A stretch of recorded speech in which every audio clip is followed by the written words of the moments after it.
Assalamualaikum warahmatullahi wabarakatuh. Selamat siang semuanya. Suara saya terdengar? Terdengar, Bu.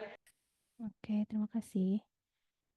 Oke, teman-teman, mohon maaf kita mulainya terlambat, mulai jam 2. Tapi insya Allah nggak akan terlalu lama juga pertemuan hari ini. Di pertemuan hari ini kita akan membahas materi terakhir di CLO 1. Jadi ini adalah pertemuan kelas terakhir dengan saya. Di minggu depan kita akan ada ujian CLO 1, ujian sub CLO 1 terkait eh, FOL dan juga description object. Kemudian nanti di pekan 6 dan seterusnya nanti kalian akan bertemu dengan Pak Kemas dan mulai secara onsite ya. Untuk ujian minggu depan, tadinya sih mau onsite, cuman saya masih pertimbangkan lagi apakah akan onsite atau online aja.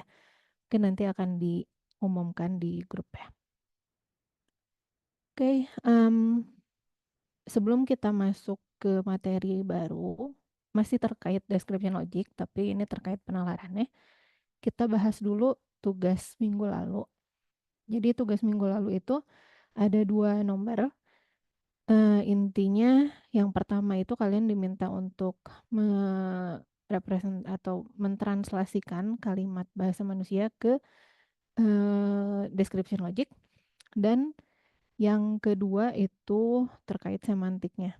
Jadi diberikan interpretasi, kemudian di sini diberikan interpretasi, kemudian kalian diminta untuk mencari anggota-anggota kelas yang ada berdasarkan interpretasi tersebut.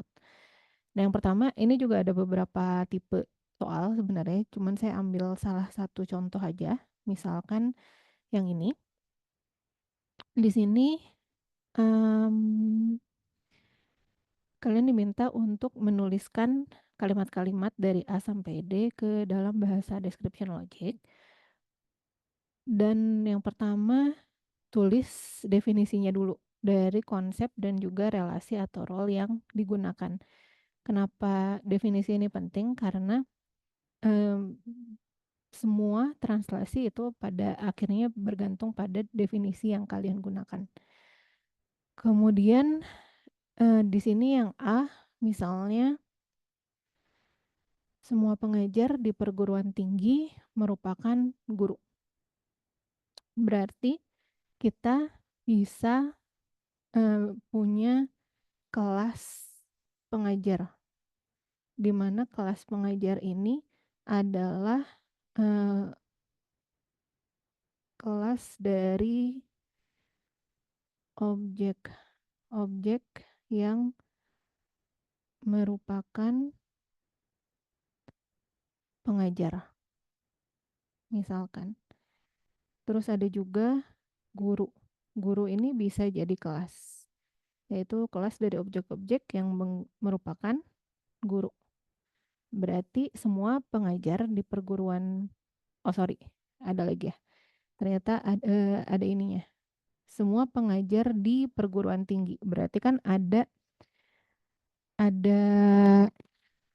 ininya ya, ada apa namanya? Ada nempelnya. Di sini ada pengajar tapi di perguruan tinggi. Nah, kalau kita lihat di sini ada juga pengajar di perguruan tinggi, selain itu ada peneliti perguruan tinggi juga. Ini kalian bisa macam-macam ya. Pertama, kalian bisa pengajar itu eh, memang sudah pengajar di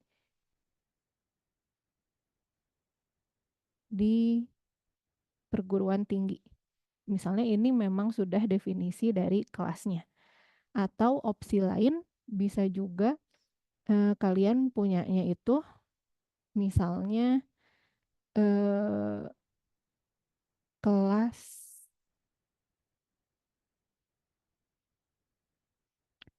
kelas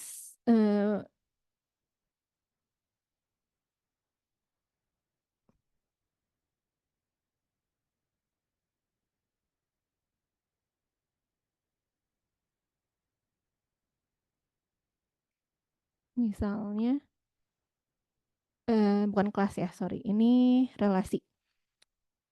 is pengajar di suatu konsep. Misalnya ini tuh artinya kelas dari pengajar objek-objek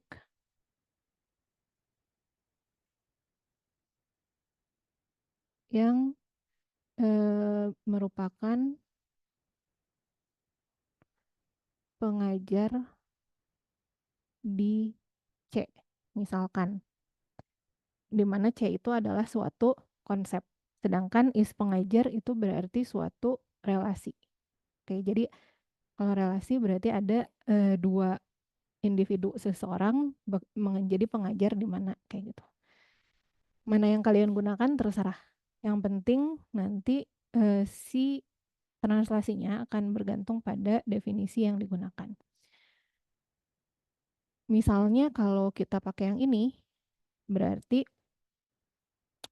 kita bisa bilang semua pengajar di perguruan tinggi itu merupakan guru. Ini opsi A. Karena pengajar itu sudah mencakup pengajar di perguruan tinggi. Atau opsi B bisa juga kalau kita pakai yang ini, itu berarti misalnya kalau dia itu mengajar di PT. PT-nya juga sebenarnya bisa merupakan suatu kelas. Jadi misalnya PT itu adalah kelas dari individu yang merupakan perguruan tinggi. Jadi kalian bisa bilang seperti ini juga. Maka dia juga adalah seorang guru. Oke, jadi ada beberapa opsi ya, nggak cuma satu opsi. Ini bisa, tapi berarti definisinya pengajar di PT-nya harus masuk di definisi kelasnya. Tahu kalau misalnya mau menjadikan dia relasi, berarti PT-nya itu adalah hubungan dari individu ke kelas PT. Seperti itu untuk yang pertama. Yang B, tidak ada siswa yang menjadi guru. Misalkan di sini saya definisikan juga siswa itu adalah kelas dari objek-objek yang merupakan siswa. Ini juga bisa tidak ada siswa yang menjadi guru. Berarti siswa yang juga menjadi guru itu adalah kosong. Jadi pasti tidak ada siswa yang menjadi guru. Atau bisa juga siswa itu pasti ada di luar guru. Menulis seperti ini juga boleh. Oke, kemudian yang C, dosen adalah pengajar dan peneliti di perguruan tinggi. Ini misalnya dosen saya definisikan sebagai individu-individu yang merupakan seorang dosen.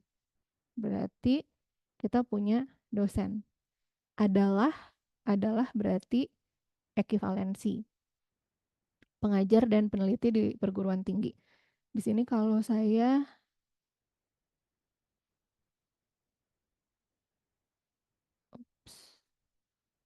bentar ya. Oh ya. Saya punya peneliti misalkan itu didefinisikan sebagai kelas dari objek-objek yang merupakan peneliti di PT. Berarti saya bisa bilang dosen adalah pengajar di perguruan tinggi dan juga peneliti di perguruan tinggi.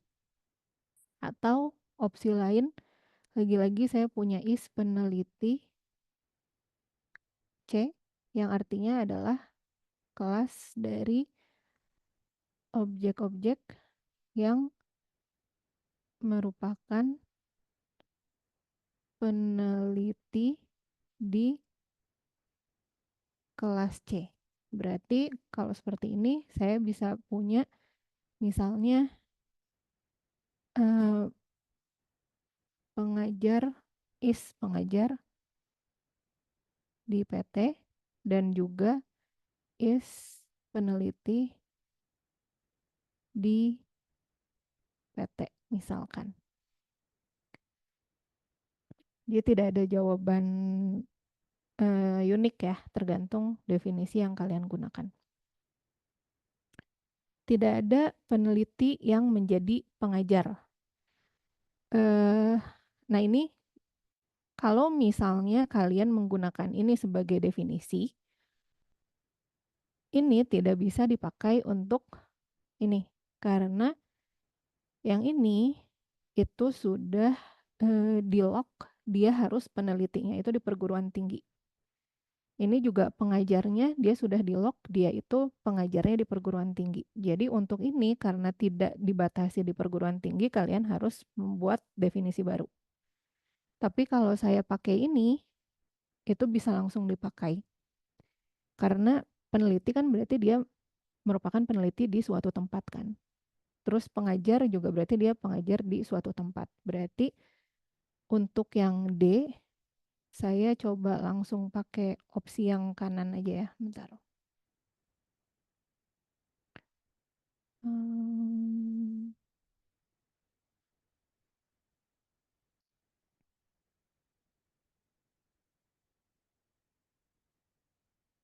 untuk yang D, berarti lebih enak menggunakan yang ini. Jadi tidak ada peneliti, berarti dia itu jadi peneliti di suatu tempat. Jadi bisa pakai tag gini aja, artinya dia itu bisa jadi peneliti dimanapun dan tidak jadi pengajar. Berarti pengajarnya itu ini juga domain tidak ada. Berarti saya bisa pakai seperti ini. Oke, atau opsi lain bisa pakai yang seperti ini juga.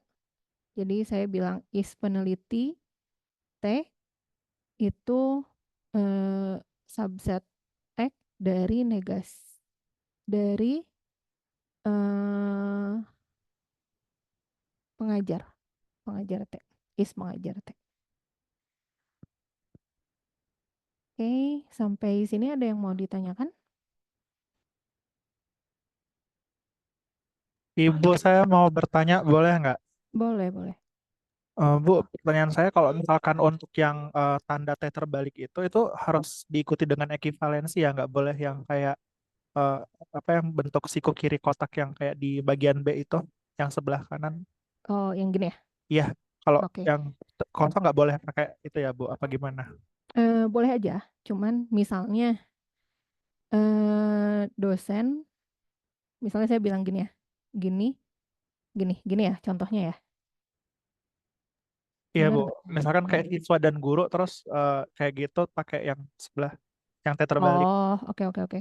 Berarti siswa dan guru itu ini gini ya, Iya, Bu. gini ya maksudnya. Ini benar juga, ini benar juga. Jadi ini kan artinya saya ambil yang kecilnya dulu aja ya. Guru, sebentar ya. Guru kemudian diikutin subset X velocity kayak gini. Ini kan artinya sama aja kayak kita ngomongin kita punya himpunan guru nih. Tapi dia itu subset dari himpunan kosong. Ekivalennya kayak gini kan. Berarti kita bisa bilang guru nggak ada yang jadi guru atau karena guru itu himpunan bagian dari himpunan kosong berarti ya guru itu himpunan kosong juga berarti nggak ada yang jadi guru. Ini juga sama berarti kalau saya tulis seperti ini berarti guru itu himpunan kosong. Nah, berarti kalau kamu tulisnya siswa dan guru, sorry, guru subset X velocity, ini juga berarti siswa kalau saya iriskan dengan guru, maka dia akan subset dari himpunan kosong. Di mana subset dari himpunan kosong pasti himpunan kosong juga kan. Berarti sebenarnya bisa-bisa aja. Gitu. Cukup jelas? Iya, jelas Bu. Makasih Bu. Sama-sama. Ada lagi pertanyaan?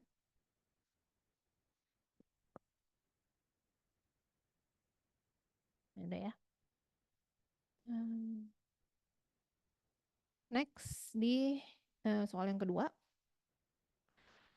Misalnya saya punya interpretasi I, di mana interpretasi ini menginterpretasikan objek-objek yang ada di kelas A, yang ada di kelas B, yang ada di kelas C, dan relasi R. Nah, terus berdasarkan interpretasi tersebut, kita mau tahu apa sih anggota dari kelas ini, dan ini. Yang pertama, anggota dari kelas negasi C dan negasi A. Negasi C dan negasi A berarti dia nggak ada di C, dan dia nggak ada di A juga. Oke, berarti ini itu adalah mereka-mereka yang tidak ada di C. Di C itu kita punyanya E, F, G. Kita berarti negasi C adalah yang di luar itu. Berarti A, B, C, D, G, H, I.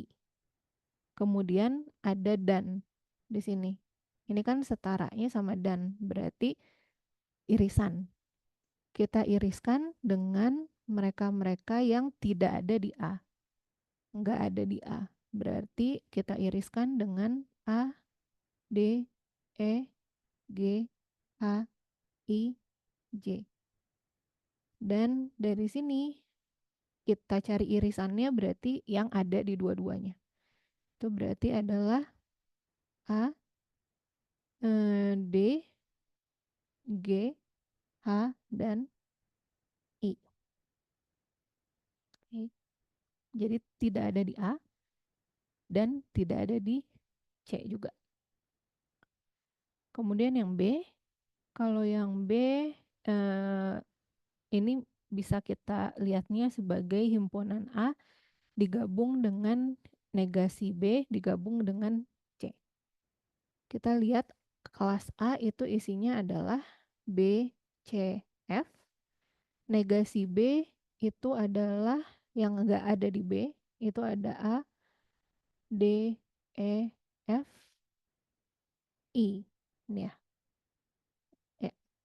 Terus kita gabung lagi dengan C yang ada di C. Berarti kita punyanya E, F, G. Gabung berarti selama dia ada di salah satu, berarti dia akan masuk ke gabungannya. Berarti A masuk, B, C, D, E, F, G nggak ada, H nggak ada, I, J. Seperti ini. Kemudian dan R. Ini artinya dia punya relasi ke himpunan yang ada di sini. Berarti kita ambil himpunannya dulu. Ada relasi ke B gabung C.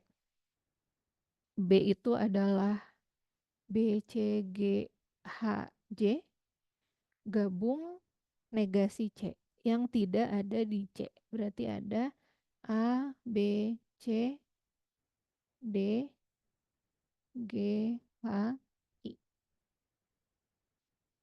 Yaitu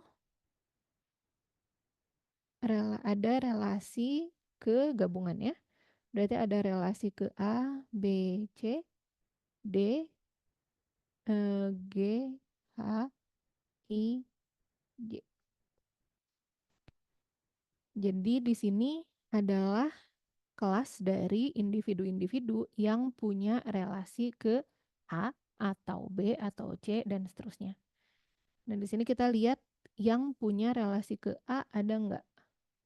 Di sini yang relasinya ke A itu ada C sama G. Berarti C sama G akan masuk.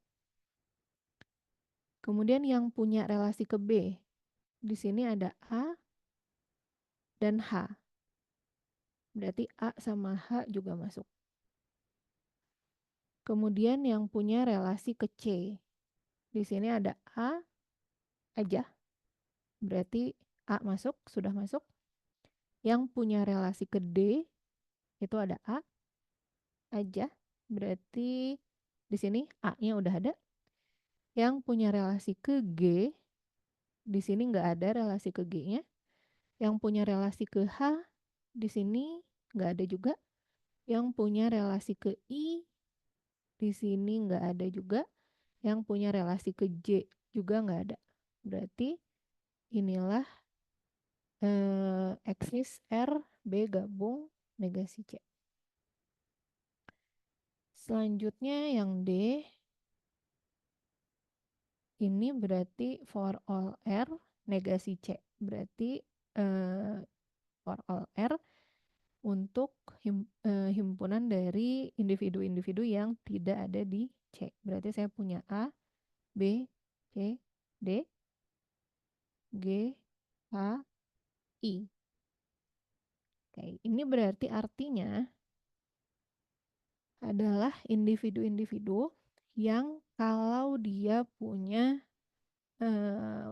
hubungan R, relasi R, maka relasi R-nya itu harus menuju ke kelas yang ada di sini.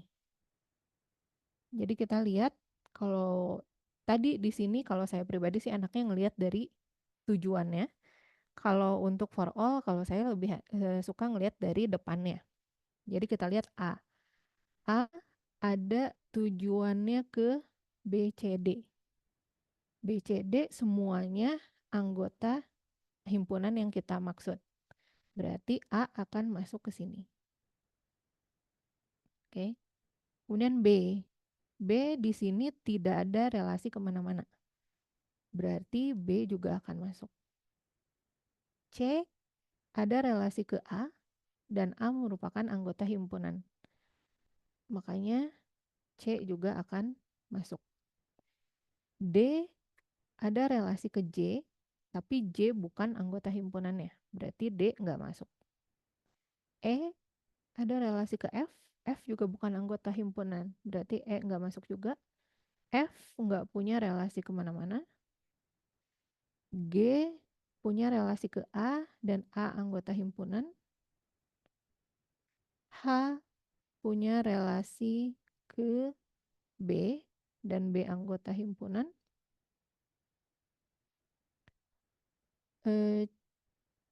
Sorry, H ya.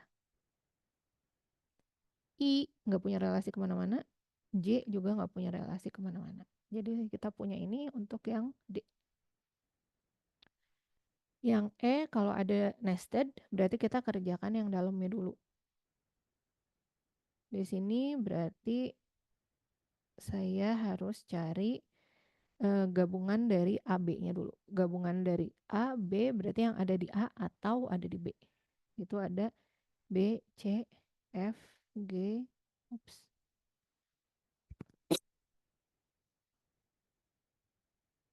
F, G, H, J.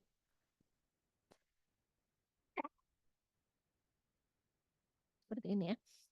Kemudian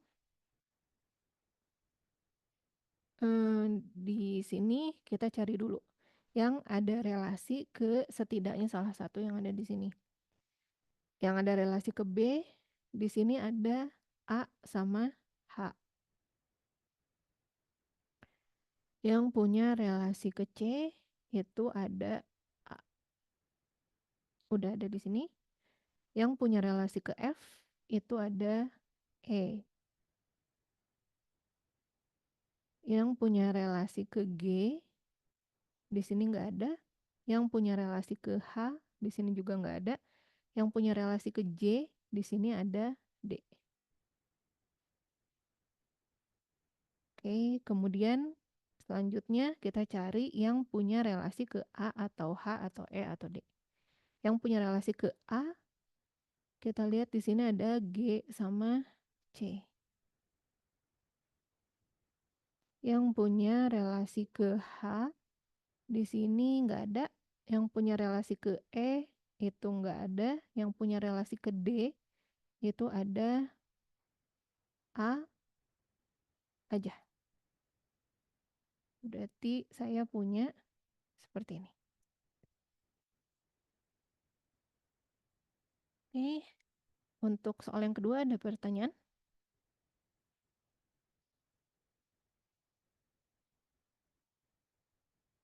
Nggak ada ya?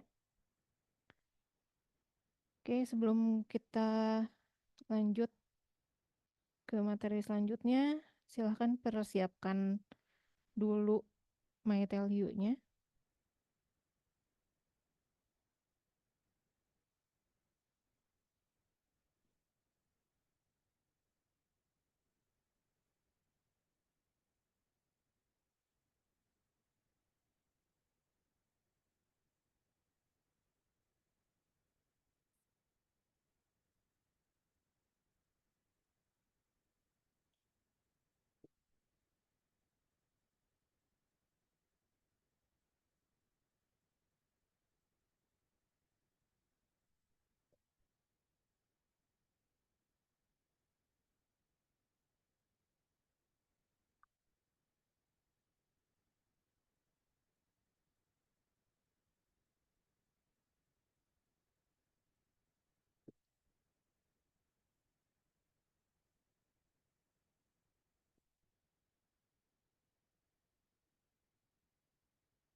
Oke, kita cek manual ya. Putu Budi, apakah ada? Tubagus Bintang, Juliano Roy,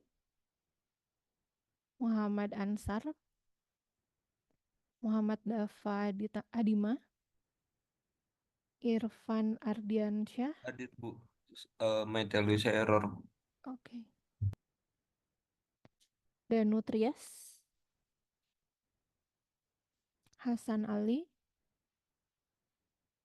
Hadzik Umar, Muhammad Nadin, Torik, Bu, Torik ada. maaf, Ya, saya hadir. Hasan Ali. oke. Torik hadir Bu. Ya, Magfar, Syamel, Muhammad Habib, Chandrakus, Dewa Putu, Hadir Bu, Dewa. oke. Afifuddin, Nizam Abdullah, Hadir Bu. Renata, Jordan Azani, Hadir Bu.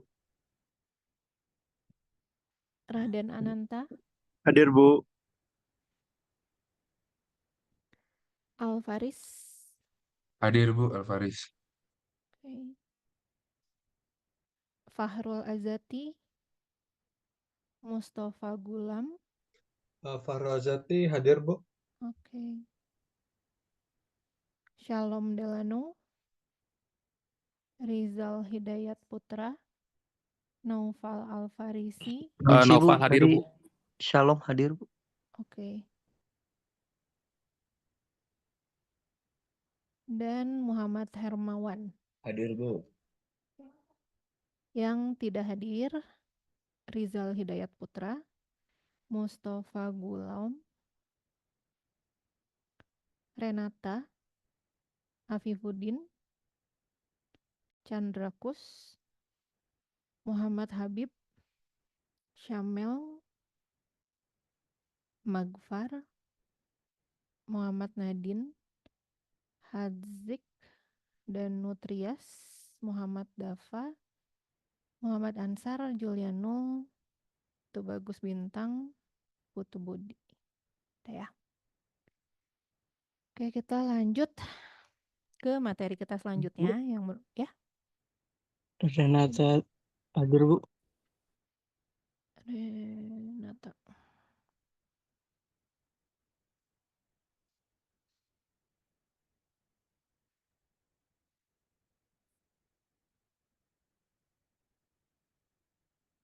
Oke.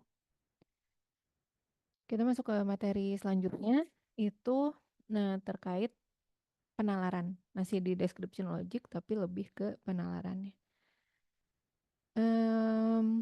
Ini kemarin yang sempat kita bahas ada yang namanya interpretasi, di mana kalau di interpretasi itu berarti kita akan mempunyai suatu domain, di mana domainnya itu berisi individu-individu yang terlibat di apa yang sedang kita bahas. Terus kemudian kita punya interpretasi untuk kelas, berarti individu mana saja yang masuk ke kelas tersebut. Kemudian ada juga representasi untuk relasi, berarti berdasarkan domain yang tadi kita punya, interpretasi yang tadi kita punya, yang punya relasi works for itu siapa aja sih, siapa ke siapa. Gitu. Nah, kemudian dari interpretasi ini kita bisa menggambarkan graphical representationnya seperti ini. Jadi si individu-individunya bisa kita gambarkan sebagai suatu titik atau node. Kemudian kelas-kelas itu bisa kita jadikan label untuk node-node-nya tadi. Dan relasi bisa kita gambarkan sebagai sisi. Jadi hubungan dari satu node ke node lain. Makanya nanti dari sini ketika kalian udah punya interpretasi seperti ini, kalian bisa mempunyai suatu graph seperti ini. Nantinya bisa membangun lebih jauh lagi knowledge graph. Nah, minggu lalu sempat saya mention kalau kita punya knowledge base itu ada dua isinya. Jadi kita punya knowledge base, isinya itu adalah T-box dan juga A-box. T-box ini isinya adalah rule-rule. Jadi hubungan antar kelas. Kelas apa yang merupakan bagian dari kelas apa. Atau kelas apa yang ekivalen dengan kelas apa. Itu T-box. Kalau A-box ini adalah knowledge aksiom terkait individu. Jadi individunya itu masuk ke situ. Jadi kayak siapa itu masuknya ke company, siapa itu masuknya ke private company misalnya. Atau individu siapa yang works for siapa dan seterusnya.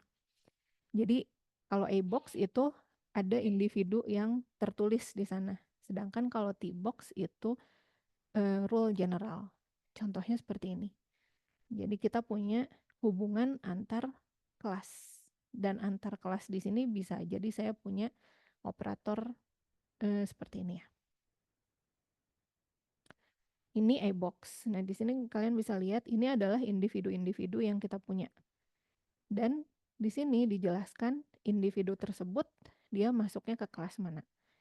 Individu COM1 dia masuknya ke kelas company.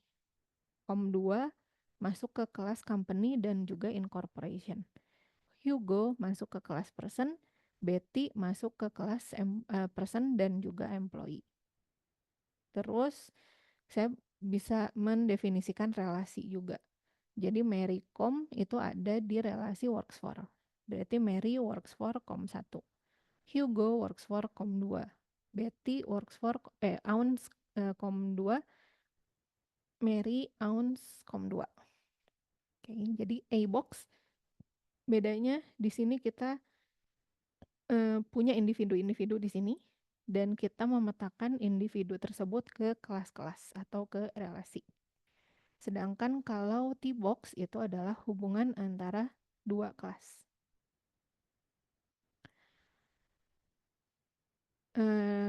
Nah, ketika kita punya T-box, kita bisa punya sesuatu yang namanya model untuk T-box. Jadi suatu interpretasi I itu dikatakan model untuk T-box, sebutlah T-boxnya T, kalau misalnya I itu memenuhi setiap konsep yang ada di T. Contohnya, misalnya saya punya interpretasi seperti ini. Nah, dari interpretasi yang saya punya di sini, ini bisa kita bilang merupakan model dari T-box yang ada di bawahnya. Kenapa dia merupakan model? Karena di interpretasi ini memenuhi semua yang ada di T-box-nya. Kita bisa cek satu-satu.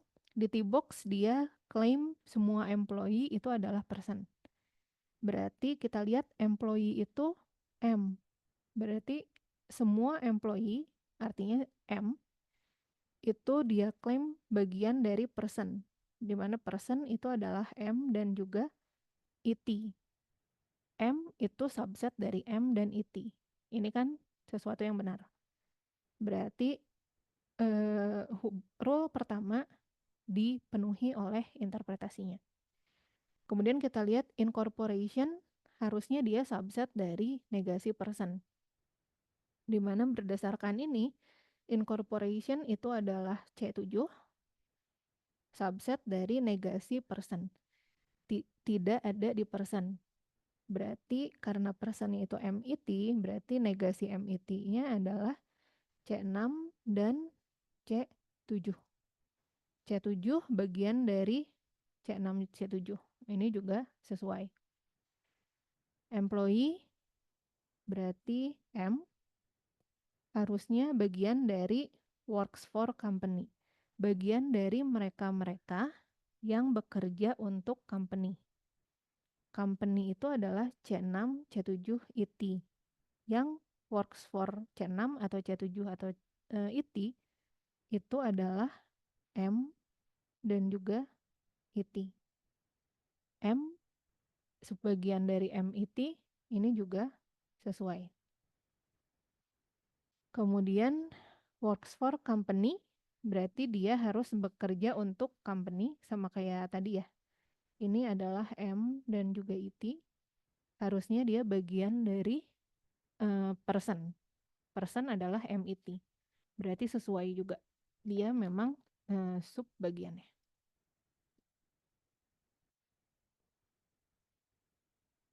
Oke. Kalau ada yang mau ditanya langsung di interrupt aja ya.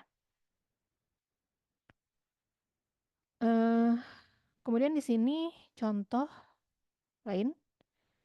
Kalau saya punya interpretasi ini, dia itu bukan T-box, bukan model dari T-box yang ada di sini. Ada yang bisa menemukan kenapa?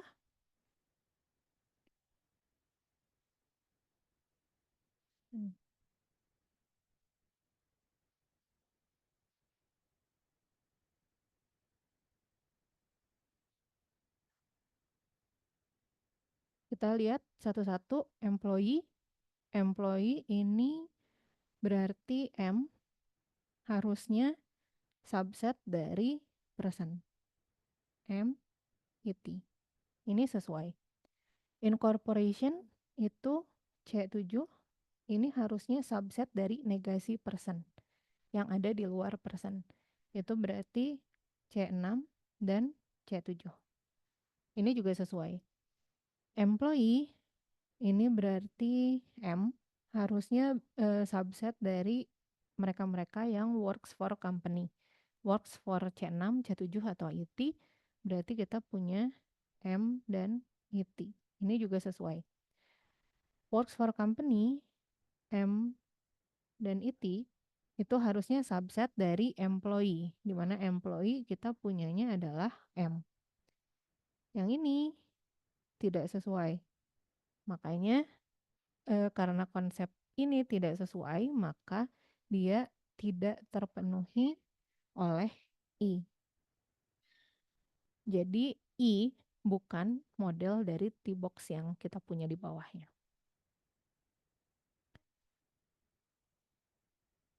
Kemudian untuk A-box juga mirip sebenarnya. Interpretasi juga bisa dikatakan model untuk A-box. Kalau lagi-lagi dia memenuhi semuanya. Misalnya, oh ya mungkin kalau tadi di sini mirip-mirip sama soal tugas kemarin ya, untuk interpretasi dari suatu kelas. Nah, tapi kalau misalnya e-box kan dia punya individu ya, kita punya individu tertentu. Nah, individu itu bisa kita interpretasikan juga. Dengan kata lain, kita memetakan dia ke domain yang sudah kita punya berdasarkan interpretasi. Jadi di interpretasinya itu misalnya kita punyanya H, M, C6, C4. Tapi individu yang kita punya di A-box itu kan belum tentu sesuai dengan interpretasi kan. Kita di A-box-nya tadi punyanya Mary, Betty, Hugo, kom 1, kom 2. Nah, ini bisa kita petakan ke domain. Misalnya, berdasarkan interpretasi yang kita punya, ternyata Mary dipetakan ke M, Betty dan Hugo dipetakan ke H. Jadi ini nggak harus satu-satu. Boleh aja 2 dipetakan ke 1. Kom 1 dipetakan ke C6, kom 2 dipetakan ke C4 misalnya. Terus ini untuk kelas-kelasnya masih mirip ya sama yang tadi. Untuk relasi juga didefinisikan. Nah, kita cek sesuai nggak si A-box-nya berdasarkan interpretasi. Misalnya kita lihat Mary apakah person? Mary di sini adalah M. M adalah person. Berarti ini sesuai. Kom 1 di sini adalah C6 dan C6 merupakan ada di kelas company. Berarti ini sesuai juga. Kom 2 di sini C4 dia harusnya ada di company, ada, dan juga ada di incorporation, ada juga. Berarti sesuai. Hugo H harusnya ada di person, ada, sesuai. Betty H harusnya ada di person, ada, dan ada di employee, ada juga. Mary M harusnya ada hubungan works for dengan kom 1. Kom 1 itu C6. Works for M dengan C6 ada hubungannya. Berarti sesuai. Hugo H harusnya ada hubungan works for dengan C4. H C4 works for ada. Betty H harusnya ada hubungan ounce dengan C4. H dengan C4 ada. Mary itu M harusnya ada hubungan ounce dengan C4. M dengan C4 hubungan ounce. Karena semuanya kita cek sesuai, maka kita bilang interpretasi ini model untuk A-box-nya. Nah, tadi sempat saya mention suatu knowledge base itu isinya adalah T-box dan juga A-box. Tadi kita tahu interpretasi itu bisa dikatakan model dari T-box kalau gimana. Dia juga bisa dikatakan model dari A-box kalau gimana. Nah, kalau suatu knowledge base dia terdiri dari T dan A, di mana I itu merupakan model dari T dan juga model dari A, berarti kita bisa bilang I juga model dari K. Kalau I bukan model dari salah satu T sama A, berarti dia bukan model dari K. Ini contoh salah. Contoh salahnya bisa sambil dicek di mana ya? Saya sambil cari juga.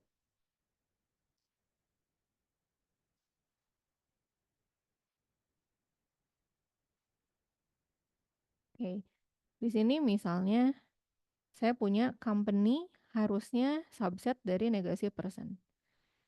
Company itu adalah C6, C4 subset dari negasi person. Person ini sama dengan domain, berarti saya punya himpunan kosong.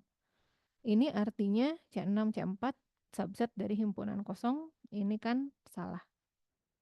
Karena ada yang salah di T-box, udah pasti untuk K-nya juga dia bukan model. Oke. Jadi kita harus cek untuk K dua-duanya. Nah, kemudian ketika kita punya reasoning atau kita punya knowledge base, ada beberapa pertanyaan dasar yang ditanyakan. Yang pertama, apakah suatu kelas itu punya anggota? Atau kita namakan dengan satisfiability. Apakah suatu kelas itu satisfiable? Kemudian, apakah anggota dari kelas ini pasti merupakan anggota pada kelas itu? Itu dinamakan subsumption atau ini ya. Kemudian, apakah anggota dari kelas ini pasti merupakan anggota dari kelas itu dan sebaliknya? Ekivalensi. Kemudian, apakah individu ini merupakan anggota dari kelas itu? Ini instance checking. Apakah suatu individu merupakan anggota dari suatu kelas? Kemudian, apakah basis pengetahuan yang kita miliki itu konsisten? Itu dinamakan konsistensi. Jadi ini adalah apa yang biasanya kita cari. Apa yang biasanya di query itu dasar pertanyaannya itu adalah apa yang ada di sini. Misalnya kita punya suatu knowledge base, kemudian di sini knowledge base-nya terdiri dari T-box T dan juga A-box A. Yang pertama tadi satisfiability, kelas C atau konsep C itu dikatakan satisfiable atau terpenuhi berdasarkan T-box T yang kita punya tadi jika ada model I untuk T sedemikian sehingga C berdasarkan interpretasi itu ada anggotanya. Oke, jadi satisfiable artinya konsep itu bisa punya anggota, intinya kayak gitu. Yang penting ada model yang membuat C itu ada anggotanya. Itu berarti dia satisfiable. Kalau subsums, ini C menginduki D jika untuk setiap model, yang ini itu berarti ini ya, menginduki, berarti kan lebih besar. Untuk setiap model I untuk T, si D itu adalah subset X dari C. Oke. Bedakan kalau yang pertama itu jika ada. Yang kedua, untuk setiap model.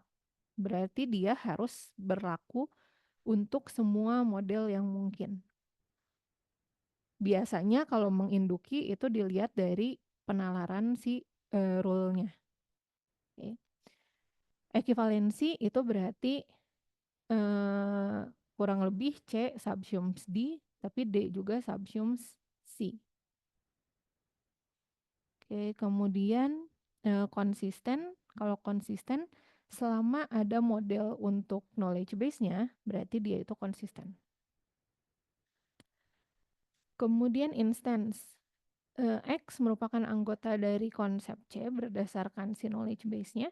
Kalau untuk setiap model I untuk K, si X pasti anggota dari C. Oke, jadi bedakan syaratnya ya. Kalau untuk satisfiable yang penting ada. Tapi untuk sisanya itu harus sorry. Untuk satisfiable dan juga konsisten, yang penting ada I yang memenuhi. Tapi untuk subsums, equivalent sama instance itu harus semua semua model itu memenuhi hal-hal tersebut. Biasanya kalau yang seperti itu, yang untuk semua, ini berarti kita biasanya ngelihatnya dari T-box-nya. Kita ngelihatnya dari si aturan-aturan yang ada di T-box. Contohnya, misalnya saya punya ini, kelas A dan negasi A. A dan negasi A itu kan berarti A, tapi kita iriskan dengan negasi A. Atau kalau di FOL, itu berarti saya punya A dan negasi A. Ini kan sebenarnya false ya. Ini juga A kalau saya iriskan sama yang ada di luarnya pasti jadi himpunan kosong. Apapun isi A-nya, apapun interpretasi dari A. Makanya kalau yang seperti ini berarti nggak akan mungkin ada interpretasi A yang memenuhi A itu ada anggota. Berarti kita bisa simpulkan A dan negasi A itu tidak terpenuhi atau unsatisfiable. Kemudian yang kedua, falsity atau himpunan kosong dan A dan negasi A ekivalen. Tadi kan ini itu setara dengan himpunan kosong. A, kalau kita iriskan dengan negasi A, itu juga himpunan kosong. Mereka berdua jelas ekivalen. Berarti ini sudah pasti benar. Oke. Kemudian A dan B diinduki. Kalau diinduki berarti subsetnya. Kalau menginduki berarti superset ya. A dan B diinduki oleh A. A dan B. Bayangkan kita punya diagram Venn. Ini untuk A, ini untuk B. A dan B kan berarti ada di A dan juga ada di B. Pasti A dan B ini anggota dari A juga. Makanya ini pasti akan berlaku untuk semua interpretasi yang mungkin. Jadi apapun modelnya, aturan ini pasti berlaku. Makanya kita bisa bilang A dan B itu diinduki oleh A. Terus kalau misalnya kita punya T-box, E-box-nya ada dua, ada A sama A2. Nah kalau kita lihat T-nya, company dan works for company itu tidak terpenuhi berdasarkan T. Karena kalau kita lihat works for company, mana ya? Di sini aja, works for company ini berarti bagian dari works for apapun, ya kan? Works for company, kalau seseorang masuk di works for company, pasti dia masuk ke kelas ini, works for apapun itu.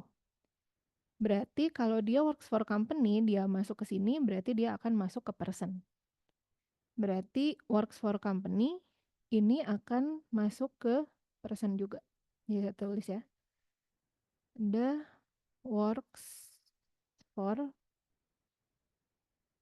company. Berdasarkan ini udah jelas dia anggota works for apapun, dan berdasarkan aturan yang kita punya, dia akan jadi anggota person juga. Atau dengan kata lain,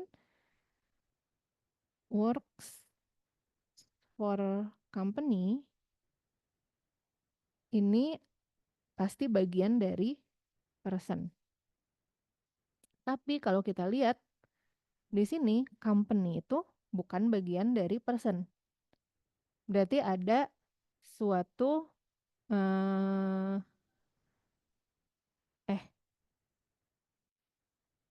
sorry, bukan yang itu ya.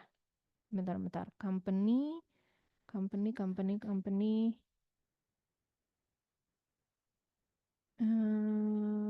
Saya lupa yang mana.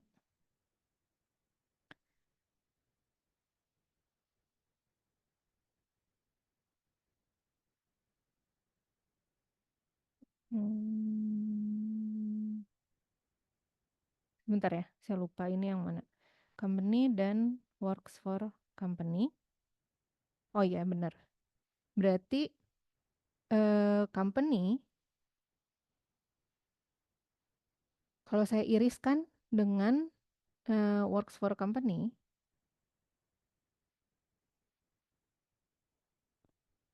ini kan dia bagian dari person.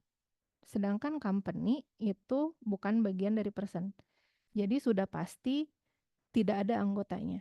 Karena company itu nggak ada yang merupakan person, sedangkan works for company itu semuanya merupakan person. Berarti kalau kita iriskan, maka dia tidak terpenuhi. Incorporation diinduki oleh negasi person. Karena kita lihat di sini incorporation itu bagian dari company, company bagian dari negasi person. Berarti incorporation bagian dari negasi person. Makanya incorporation itu diinduki oleh negasi person. Basis pengetahuan K yang terdiri dari T-box T dan juga A2 tidak konsisten. Karena di sini kalau kita lihat IT itu company. Tapi IT works for foo. Di mana tadi yang works for sesuatu itu adalah person. Berarti dari sini kita dapat IT itu harusnya jadi person. Berdasarkan aturan yang ada di sini. Tapi IT juga company. Sedangkan di sini kita bilang company itu bukan bagian dari person. Berarti ada kontradiksi di sini sehingga A2-nya bukan model, A2 itu bukan model. Nggak ada model yang cocok untuk T dan A2. Berarti kita bisa bilang dia itu tidak konsisten. Mary dan Hugo merupakan anggota dari employee berdasarkan T dan A. Kalau kita lihat, Mary itu person, Hugo itu person. Mary itu works for sesuatu, Hugo itu works for sesuatu. Berarti di sini yang works for untuk sesuatu itu ini. Karena dia person dan juga works for company, di mana kita tahu di sini kom 1, kom 2 adalah company. Terus Mary dan Hugo adalah person. Berarti Mary dan Hugo sama-sama ada di person dan sama-sama ada di works for sesuatu. Makanya kita bisa bilang Mary dan Hugo itu adalah employee. Seperti itu. Ada yang mau ditanyakan?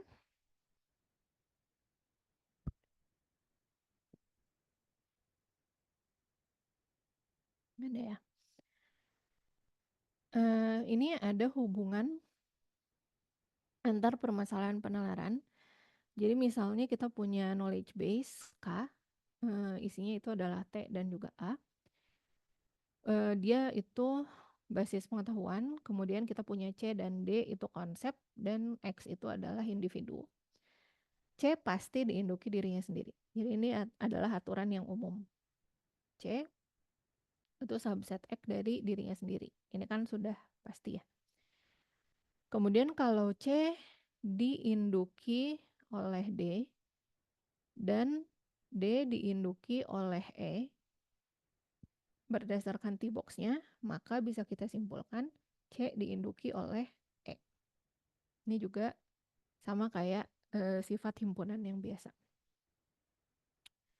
Yang ketiga, jika X itu adalah anggota C dan C itu diinduki D berdasarkan T, maka bisa kita simpulkan X itu anggota dari D. Sudah jelas ya? X ada di C, tapi C juga ada di D. Berarti udah pasti X itu anggota D juga. Kemudian C dan D ekuivalen berdasarkan T jika dan hanya jika C ekuivalen D, jika dan hanya jika C itu menginduki D dan D itu menginduki C. Ini juga aturan himpunan biasa. Kemudian C diinduki oleh D berdasarkan T jika dan hanya jika C dan negasi D tidak terpenuhi berdasarkan T. Jadi bayangkan saya punya C. Dia diinduki oleh D, berarti D-nya lebih besar atau sama dengan kan. C subset X D, berarti C-nya bisa di dalam atau sama dengan D. ini akan ekivalen dengan C dan negasi D. Kita iriskan C dengan apa yang ada di luar D. Karena C ada di dalam D, udah pasti nggak ada yang di luar D. Makanya si C dan negasi D pasti tidak terpenuhi. Karena nggak mungkin ada anggota yang ada di dalam C tapi nggak ada di D. Karena semua yang ada di C pasti ada di D. Kemudian C terpenuhi berdasarkan T jika dan hanya jika C tidak diinduki oleh falsity atau himpunan kosong. Karena kalau C diinduki oleh himpunan kosong berarti C nggak mungkin ada anggota. Jadi kalau ini terjadi udah pasti C tidak terpenuhi. Tapi kalau C terpenuhi berarti sudah pasti ini adalah pernyataan yang salah.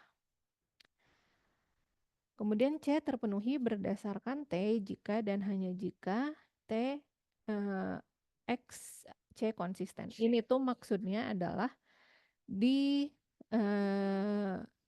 e-box-nya, di e-box yang kita punya, itu X itu adalah anggota C.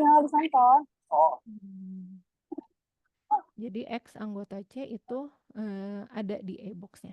Kondisi seperti itu berarti kita bisa bilang C itu terpenuhi karena sudah pasti ada anggota di C. Karena di sini berdasarkan e-box yang kita punya di sini,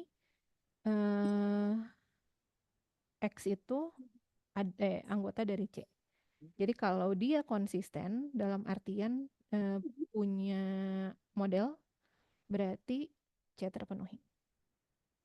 Kemudian X adalah anggota dari C berdasarkan K jika dan hanya jika ini tidak konsisten. Jadi misalnya kita punya K-nya itu T gabung, K-nya itu T sama A. Nah kita mau ngecek X itu anggota atau bukan, kita bisa tambahin di e-box-nya X itu bukan anggota C. Kalau misalnya ketika kita tambahkan itu dia jadi tidak konsisten, berarti X itu anggota C. Ini kayak pakai kontradiksi gitu. Nah, ketika kalian nanti membangun basis pengetahuan, misalkan kita ingin membangun basis pengetahuan terkait perusahaan, pekerja, pembisnis, dan lain-lain, yang pertama perlu kalian lakukan itu kalian perlu tentukan konsep dan role yang terlibat. Jadi misalnya karena berhubungan sama perusahaan, sama bisnis, berarti kan pasti ada individu-individu yang ada itu, ada yang di kelas company, ada di kelas person, ada hubungan siapa bekerja untuk siapa, atau company-nya itu dimiliki oleh siapa. Itu hubungan minimal yang mungkin ada. Kayak kalian bisa definisikan kelas-kelasnya, definisikan relasi-relasinya, dan definisikan hubungan antar kelas. Kemudian agar lebih baik lagi si knowledge base-nya, kita bisa memperkaya si T-box-nya tadi. Jadi kelas-kelasnya kita perbanyak lagi, misalnya dari company kita bagi, ada yang incorporation, ada yang private company, itu bagian dari company. Kemudian employee itu juga kita definisikan kalau dia itu harus person misalnya, karena ketika kita berbicara ada kelas company, ada kelas person, berarti ada perusahaan, ada orang. Jadi kita bisa definisikan person itu sebagai individu orang yang mungkin bekerja untuk suatu perusahaan. Seperti itu. Jadi bisa didetailkan sedetail mungkin, tapi tetap bergantung sama permasalahan yang kalian miliki. Oke, itu saja yang ingin saya sampaikan terkait penalaran description logic. Sebelum saya tutup, ada yang mau ditanyakan?